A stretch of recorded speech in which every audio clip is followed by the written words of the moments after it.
প্রতিদিন 5 ওয়াক্ত নামাজের আগে যে ওযু করে, ওযুর পরে কেউ যদি পড়ে আশহাদু আল্লা ইলাহা ইল্লাল্লাহ ওয়া আশহাদু আন্না মুহাম্মাদান আবদুল্লাহি ওয়া রাসূলুহু, প্রত্যেক ওযুর পরে যেই ব্যক্তি এই দোয়াটা পড়বে ওই ব্যক্তির জন্য রব্বুল আলামিন কিয়ামতের দিন জান্নাতের 8টা দরজা খুলে দিবে।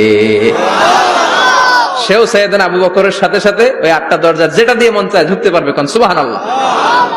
বিষ্ণু বললেন ইন্নালিল জান্নাতি সামানিয়াতু আবাব, জান্নাতের ভেতরে দরজা হলো 8টা। মিনহা বাবুন ইউসাম্মা আর-রায়্যান, 8টা দরজার মধ্যে স্পেশাল একটা দরজা আছে, দরজাটার নাম হলো রায়্যান।